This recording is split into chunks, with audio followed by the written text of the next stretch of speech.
I was contacted by a film production house with a request to do rehousing work on Industar-69. Now, I've long been aware of this little lens, but I haven't really used it on any of my projects. And after a short research, I've seen that it has quite a cult following, so I decided to give it a go. Rehousing a lens is one thing, but converting it to PL mount in this case seemed impossible at first glance. Even its flange distance is unorthodox at 27.5mm, while PL mount flange is 52mm. So yeah, I was really skeptical. But just to be safe, I disassembled the lens, even more than it was necessary. And for the record, do not take out aperture leaves out unless you really have to clean them.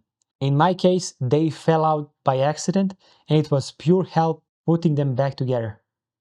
After disposing of everything, except the optics and the aperture, this is what we are left with.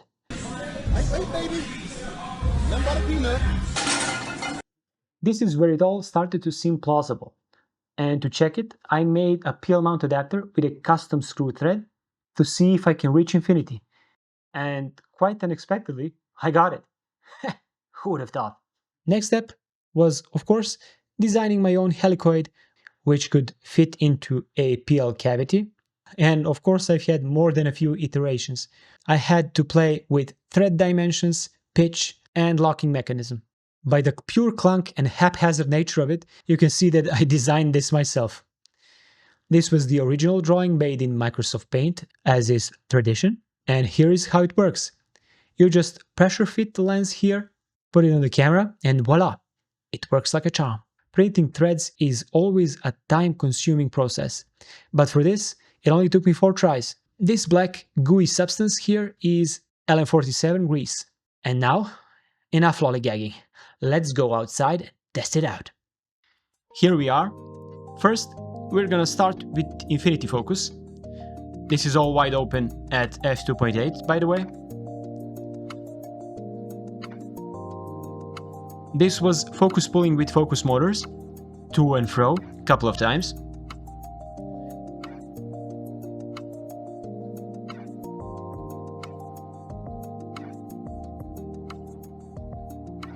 This is the new and improved minimum focusing distance. I made my helicoid longer, so it's pretty much a decent macro lens now.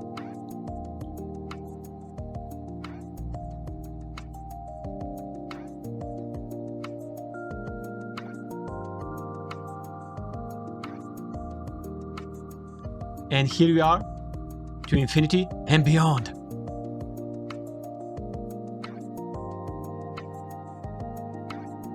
Gimbal shot, walking through the woods. This one I left in due to the yellow vignetting creeping up at the sides.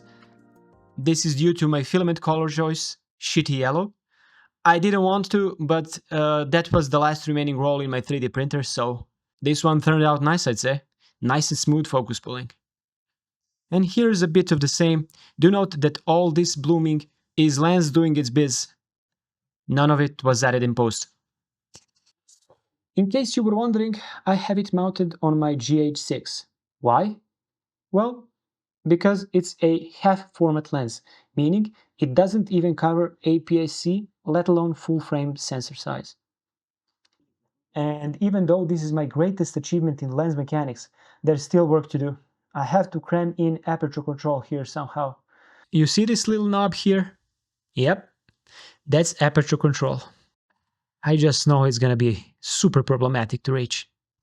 The original housing had a small, unwieldy front aperture control ring, which I hate, and this needs to change in my design.